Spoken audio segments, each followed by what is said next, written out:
Assalamu alaikum. Welcome to my channel English Grammar A Full Stop Salam. My dear viewers, today I am going to make a video which is very important for all kind of examinations. আজকে এই ভিডিওটা মূলত কিভাবে পরীক্ষা উত্তরপত্রে চমৎকারভাবে উত্তর লিখলে ভালো মার্কস পাওয়া যায় তার উপর ভিত্তি করে এই ভিডিওটা আজকে আমি করছি।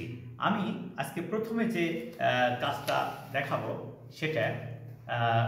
সেটা হলো যে এইটা একটা মডেল টেস্ট। এইটা একটা মডেল টেস্টের কোশ্চিন। এই মডেল টেস্টের কোশ্চিনটা কিভাবে সলভ করব? আচ্ছা, এক নাম্বার কোশ্চিন যেটা আমরা দেখতে পাচ্ছি এক নাম্বার, সেই এক নাম্বার কোশ্চিনটাতে অনেকে আছে কি যে এই পেজের এইটা একটা পেজ, এই পেজের কেমন করে A B C D E এই রো আকারে লিখে সম্পূর্ণ ভুল লিখতে হবে। Answer to the question number 1, তারপরে A B C D E F G H I J straight লিখতে হবে, এলোপাথাড়ি লেখা যাবে না। তাহলে এই লিখলে সুবিধাটা কি? সুবিধা, আমি একটা আনসার লিখতে ভুল করেছি, সেই ক্ষেত্রে সেটা এক টানে কেটে দেব। ডান দিকে যে ফাঁকা জায়গা থাকবে, ডানের যে ফাঁকা জায়গাটা থাকবে সেই উত্তরটা এখানে লিখব। যেমন এইটা দুইটা রো করে লেখা আছে, না এটা একটা রো করে লিখলে আমি এটা এক টানে কেটে দিয়ে ডান দিকে উত্তরটা লিখতে পারবো। এই বিষয়টা আমাদেরকে খেয়াল রাখতে হবে। আর এটা শূন্যস্থান পূরণের ক্ষেত্রে এটা নিয়ম।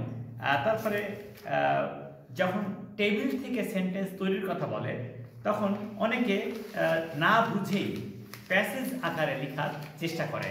না, 5 মার্কের জন্য 5টা সেন্টেন্স লিখতে হবে, 5 মার্কের জন্য 5টা সেন্টেন্স লিখতে হবে, যেন 5টা সেন্টেন্স 5 মার্ক এবং সম্পূর্ণ কারেক্ট হয়। আর প্রত্যেককে ভাবতে হবে যদি ওইটা একটা নির্দিষ্ট গল্প নিয়ে লেখা হয় তাহলে অবশ্যই সিকোয়েন্স মেনটেন করেই লিখতে হবে। আর যদি ডেটা সেন্টেন্স হয় সেই ক্ষেত্রে যে কোনোভাবে উত্তর লিখলেই চলবে। এই আর 5 নম্বরে যেটা আমাদের অনেক সময় প্যাসেজ ন্যারেশন থাকে, সেটা কিন্তু একটা প্যাসেজ কোশ্চেনে যেভাবেই থাকুক কিন্তু আনসার লেখার সময় প্যাসেজ আকারেই কিন্তু লিখতে হবে এবং সব কিছু টেন্স, রিপোর্টিং ভার্ব এবং রিপোর্টেড স্পিচের টেন্সের সমন্বয় করে সঠিক কনজাংশন ব্যবহার করেই উত্তর লেখা উচিত। অনেকে আমি আজকেও দেখলাম একটা ছেলে বা একটা মেয়ের খাতায় সেটা কি যে রিপোর্টিং ভার্ব পাস্ট টেন্স আছে, রিপোর্টেড স্পিচে সিম্পল পাস্ট টেন্স আছে, ওইটা ইজিলি কিন্তু পাস্ট পারফেক্ট হয়ে যাবে, কিন্তু তা না করে সে সিম্পল পাস্ট টেন্সই রেখে দিয়েছে, যা ভুল। এই বিষয়গুলো অত্যন্ত যত্ন সহকারে মনে রাখতে হবে। তারপরে ট্রান্সফরমেশন অফ সেন্টেন্সের কথা বলি, যে ট্রান্সফরমেশন অফ সেন্টেন্সে প্রতিটা সেন্টেন্স আলাদা এবং প্রত্যেকটা সেন্টেন্সের জন্য 1 মার্ক, প্রতিটা সেন্টেন্সের জন্য 1 মার্ক। তাই প্রত্যেকটা আলাদা এবং অনেক জায়গা নিয়ে স্পষ্ট সুন্দরভাবে লিখতে হবে, স্পষ্ট এবং সুন্দরভাবে লিখতে হবে, যেন কোনো ক্রমেই একটা মার্কসও কাটা না যায়। আর লেখার সময় ডাবল স্পেস বেন্ডিং ব্যবহার করতে হবে, অর্থাৎ প্রতিটা অক্ষরের মাঝে একটু গ্যাপ, প্রতিটা লাইনের মাঝে একটু গ্যাপ ব্যবহার করতে হবে, যেন যে টিচার বা যিনি এক্সামিনার তিনি এই অ্যান্সার স্ক্রিপ্টটা পড়তে কোনো প্রকার কষ্ট না পান বা অস্পষ্টতা না থাকে। এইটা আর আমাদের ক্লাস 9-10-এ 7 নম্বর একটা কোশ্চেন আছে, সেখানে কমপ্লিটিং সেন্টেন্স পার্টস বলা হয়। কমপ্লিটিং সেন্টেন্স পার্টস, সেখানে কোশ্চেনে যে অংশটা দেওয়া থাকে সেটা কিন্তু আগে লিখতে হয়, লিখে তারপরে উত্তর লিখে তার নিচে আন্ডারলাইন করতে হয়। অনেক স্টুডেন্ট করে কি যে কোশ্চেনের পার্টটা লিখে না, শুধু উত্তরটা লিখে, না সেটা কিন্তু ভুল। তাহলে কি সেন্টেন্সটা পূর্ণ হলো? না, সেন্টেন্সটা পূর্ণ হলো না। এই ক্ষেত্রে কি কোশ্চেনের অংশ লিখতে হবে, তারপরে আনসার লিখে আনসারের নিচে আন্ডারলাইন করলে একবারে স্পষ্ট। তবে অবশ্যই সেটা according to the structure of that sentence and according to the tense of the given part এইটা অনুযায়ী লিখতে হবে, কখনোই এর বাইরে যাওয়া যাবে না। তারপরে এই যে 9 নম্বর একটা কোশ্চেন দেওয়া আছে যেখানে ট্যাগ কোশ্চেন বলা হয়। এই ট্যাগ কোশ্চেনের উত্তর করার সময় অত্যন্ত যত্নশীল হতে হয়। যেমন ট্যাগ কোশ্চেনের প্রতিটা ট্যাগ কোশ্চেনের আনসারটা স্মল লেটারে শুরু হয়। আবার অনেকে করে কি উত্তর সঠিক লিখেছে ইন্টারোগেটিভ সাইন সেটা দেয়নি, এটাও কিন্তু ভুল। সঠিক উত্তর লিখতে হবে উইথ ইন্টারোগেটিভ সাইন না দিলে ট্যাগ কোশ্চেন হলো কিভাবে, এইটা আমরা অত্যন্ত যত্ন সহকারে দেখব। তারপরে যেটা দেখব অত্যন্ত গুরুত্বপূর্ণ এবং কিছুটা টাফও বলা যায়, সেটা হচ্ছে এই 10 নাম্বার কোশ্চেনটা। এটা হচ্ছে কানেক্টরস বা লিঙ্কার্স। এটা আনসার করার সময় কমপক্ষে 3 বার প্যাসেজটা পড়তে হবে, পড়ে প্যাসেজের অর্থ ভালোভাবে বোঝার পরে তারপরে আনসার লেখা উচিত।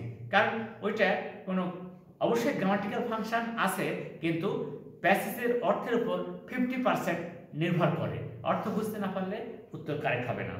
আর তারপরে পাংচুয়েশন মার্কস, এটা তো চমৎকারভাবে পড়ে নিতে হবে, পড়ে তারপরে উত্তর লেখা উচিত। যখন আমরা কোনো অ্যাপ্লিকেশন লিখব, যখনই কোনো আমরা একটা অ্যাপ্লিকেশন লিখব, সেই অ্যাপ্লিকেশনটা প্রত্যেকটা ফাংশন শুরু হবে top to the left, top to the left, প্রত্যেকটা টপ টু দি লেফট। প্রতিটা ফাংশন শুরু হবে লেফট থেকে। অনেকে করে কি শুরু করলো লেফট, শেষ করছে রাইট। নো, নেভার, কখনোই তা হবে না। একটা অ্যাপ্লিকেশন একদম স্মার্ট হবে এবং সেটা শুরু হবে টপ টু দ্য লেফট এবং শেষ হবে টপ টু দ্য লেফট। আর অ্যাপ্লিকেশনের যে সমস্ত আনুষঙ্গিক বিষয় সেগুলি অবশ্যই লিখতে হবে। তারপরে আসে CV writing with a cover letter. এইটা একটা আনসার স্ক্রিপ্ট। কভার লেটার সবসময় বামে, আর পার্সোনাল যেটা ইনফরমেশন কারিকুলাম ভিটা সেটা ডান পেজে। যদিও কোশ্চেনে লেখা থাকে যে write a CV with a page, single page, আসলে কভার লেটার যেটা সেটা বাম পেজে এবং কারিকুলাম ভিটা যেটা পার্সোনাল ইনফরমেশন যেটা সেটা অবশ্যই ডান সাইডে এবং এক পেজের মধ্যেই হতে হবে, এতেই সমস্ত ইনফরমেশন দেওয়া থাকবে। এভাবে আমরা চমৎকারভাবে লিখতে পারি। আর প্যারাগ্রাফের ক্ষেত্রে আমরা যেটা দেখব সেটা হলো কি যে একটা প্যারাগ্রাফ শুরু হবে স্মার্টলি এবং প্রত্যেকটা রাইটিংই শুরু হবে লেফট ফ্রম দ্য মার্জিন। আর প্যারাগ্রাফের টাইটেলে প্রত্যেকটা ওয়ার্ডের প্রথম অক্ষর ক্যাপিটাল লেটার হবে, প্রত্যেকটা ক্যাপিটাল লেটার হবে, তাছাড়া কিন্তু হবে না। অবশ্যই টেন্স এবং সেন্টেন্স স্ট্রাকচার ফলো করে চমৎকারভাবে সমাপ্ত করতে হবে। এই আর কম্পোজিশনের আর প্যারাগ্রাফ অনেক সময় না বুঝে অনেকে করে কি 2 প্যারা 3 প্যারায় একটা প্যারাগ্রাফ লেখে। নো, রাইট আ প্যারাগ্রাফ, তার মানে একটাই প্যারা হবে। সেটা 150 ওয়ার্ড হতে পারে, 200 ওয়ার্ড হতে পারে, 250 ওয়ার্ড হতে পারে, কিন্তু প্যারা হবে একটাই। একটা প্যারাগ্রাফের প্যারা একটাই হয়। তারপরে কম্পোজিশনের কথা আসি আমরা। এই কম্পোজিশনটা অনেকগুলো প্যারা থাকতে পারে। প্রথমে একটা ওপেনিং প্যারাগ্রাফ মানে ইন্ট্রোডাকশন প্যারাগ্রাফ থাকবে। এই ইন্ট্রোডাকশন প্যারাগ্রাফে যতগুলো তথ্য দেওয়া থাকবে পরবর্তীতে ততটা প্যারা হবে এবং প্রতিটা ইনফরমেশন একটা প্যারা হবে, প্রতিটা ইনফরমেশন একটা প্যারা হবে এবং সে অনুযায়ী 9টা প্যারা হতে পারে, 7টা প্যারা হতে পারে, 11টা প্যারা হতে পারে। শেষে যে ওই কনক্লুশন লিখলেই আমাদের কম্পোজিশন লেখা শেষ হবে। এভাবে যদি চমৎকারভাবে সেকেন্ড পেপারের আনসারটা কেউ লিখতে পারে, ইনশাআল্লাহ সে অনেক ভালো মার্কস পাবে। আশা করি তোমরা ভিডিওর শুরু থেকে শেষ পর্যন্ত দেখবা এবং ফ্রেন্ডসদের শেয়ার করবা এবং তাদেরকে বলবা যেন তারা সঠিকভাবে উত্তর লিখে। আসসালামু আলাইকুম।